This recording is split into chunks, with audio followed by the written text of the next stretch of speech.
E o vídeo de hoje já começa pegando fogo, a gente já começa com o caso Débora dos Santos, lembra?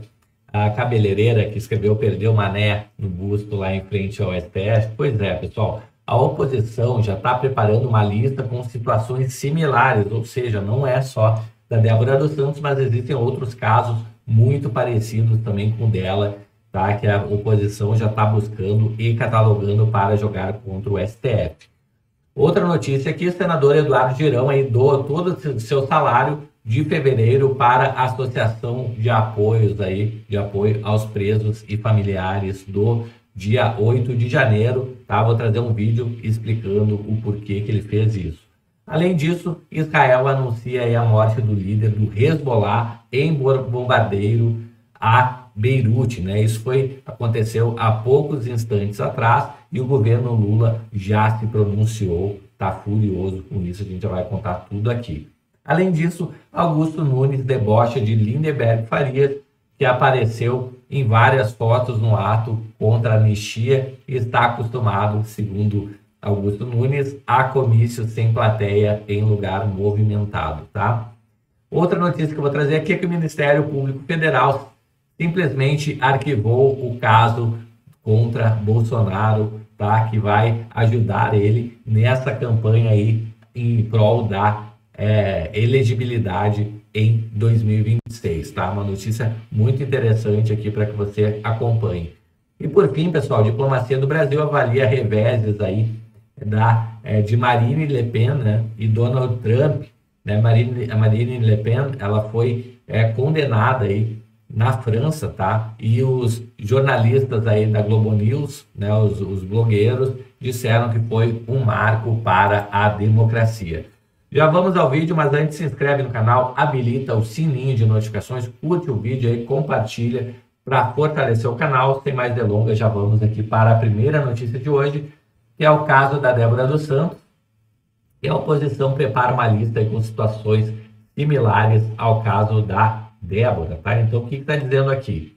A oposição está organizando uma lista com casos de presos pelo 8 de janeiro que pode gerar repercussão similar ao da cabeleireira Débora, e a argumentação será usada para tentar convencer o presidente da Câmara de Deputados, Hugo Mota, né, a pautar o projeto de lei da anistia na casa, que deve acontecer essa semana. Segundo o advogado Ezequiel Silveira, da Associação das Vítimas, né, do 8 de janeiro, as acusações são absurdas e apresentam irregularidades gravíssimas. O levantamento, atualmente em fase de elaboração e com divulgação prevista para breve, aponta pelo menos 10 processos que podem ganhar notoriedade semelhante ao caso da Débora. Então, vamos ficar acompanhando, né? Quando surgir esses casos, a gente vai trazer aqui com exclusividade.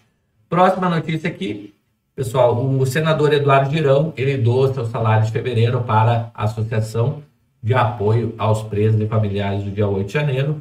Como o Senado só funcionou 2 dias em fevereiro, eu doei o meu salário para onde você sugeriu. Vamos colocar aqui. Como o Senado só funcionou 2 dias em fevereiro, eu doei o meu salário para onde você indicou. E como você participou ativamente, eu tenho o dever de fazer a prestação de contas. Foram 64 entidades indicadas por você. 35 só do estado do Ceará e outras 29 dos estados de São Paulo, do Distrito Federal, Bahia, Minas Gerais, Pernambuco, Paraíba, Santa Catarina, Paraná, Rio Grande do Sul, Mato Grosso e Rio de Janeiro. Um total de 1.293 comentários nas redes sociais, especialmente através do e-mail. E a maioria dos votos, disparadamente, foi a Associação dos Familiares e Vítimas do dia 8 de janeiro, a ASFAV, do Distrito Federal, com 21 menções e 252 curtidas, um total de 273 votos. E eu já transferi,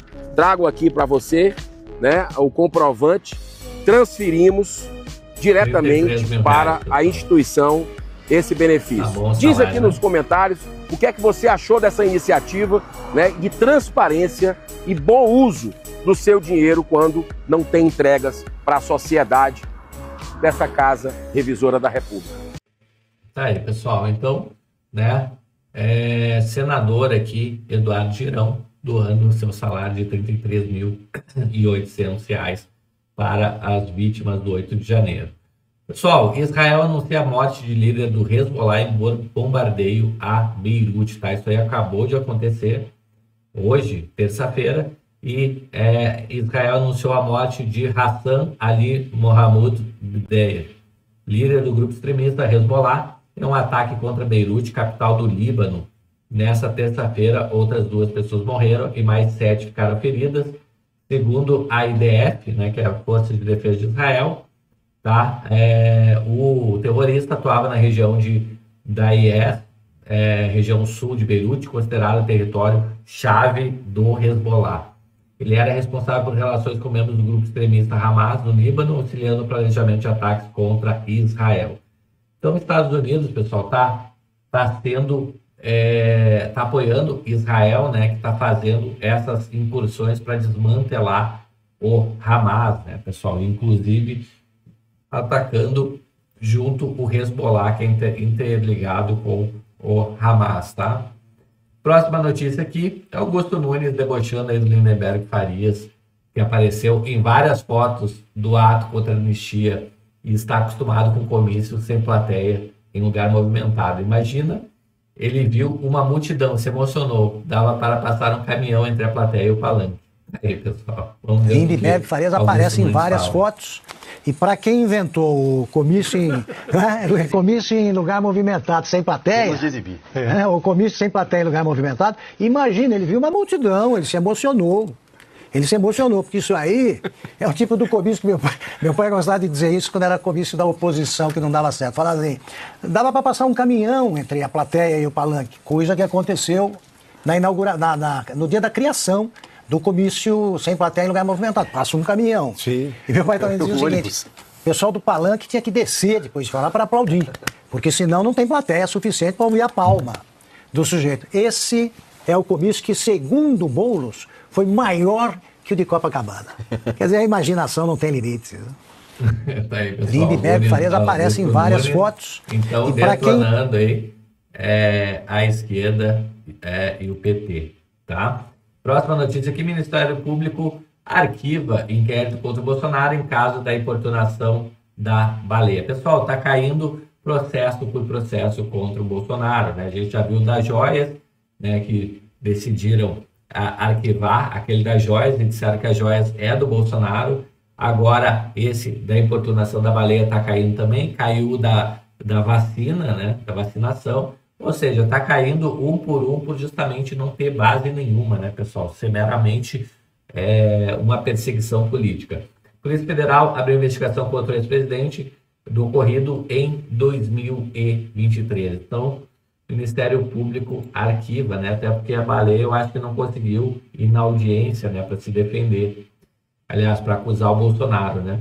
Em documento, o Ministério Público Federal afirma que a aproximação de Bolsonaro a uma distância tão pequena como a que se constou nos atos poderia colocar em risco a própria vida dos envolvidos. Incomodar, maltratar, enfadar ou causar dano ou prejuízo a alguma espécie de cetáceo. É isso aí, né, pessoal? Então a gente vê esse tipo de coisa que parece que só acontece no Brasil, né? Então, insistir em ação penal sem perspectivas de novos elementos que possam alterar as conclusões aqui trazidas não se mostra razoável e tampouco indica eficiência na atuação criminal, diz trecho do documento.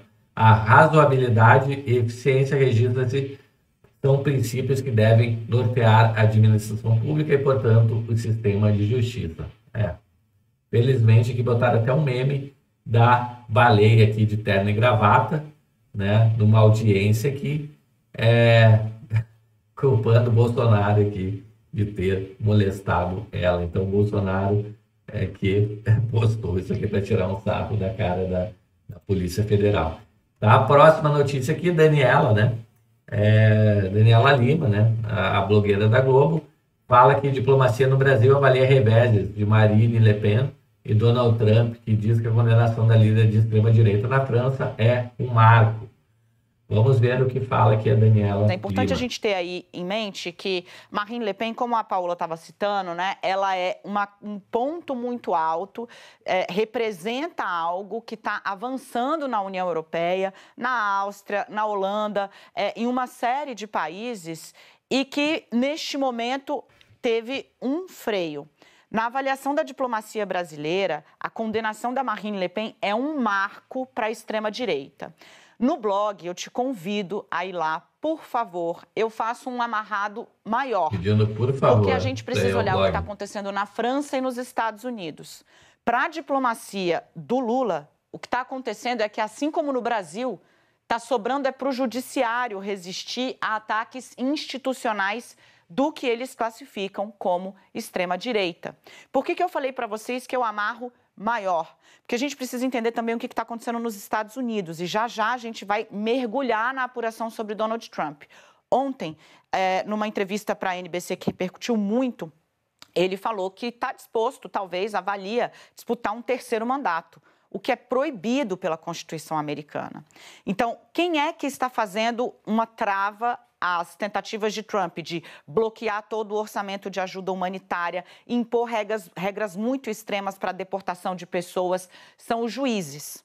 E lá são os juízes do que essa fonte, de novo, diplomata que atua diretamente com Lula, chamou de baixo judiciário, porque são os juízes federais que estão fazendo esse enfrentamento. Assim como a condenação de Le Pen por desvio de dinheiro veio do judiciário. É importante a gente entender que, a partir do momento em que este poder, né, é quem acaba numa extrema-direita muito articulada e ruidosa, se colocando como trava institucional para fazer valer a lei, ele se torna também vitrine. Não à toa, Trump vem falando em impeachment de ministros. Eu convido você a dar uma olhada para o que está acontecendo de uma maneira maior. Marine Le Pen condenada fora das eleições por 5 anos, judiciário na França agora também na vitrine, na pancadaria, digamos assim, assim como nos Estados Unidos. Aí, pessoal, é importante então, a gente ter...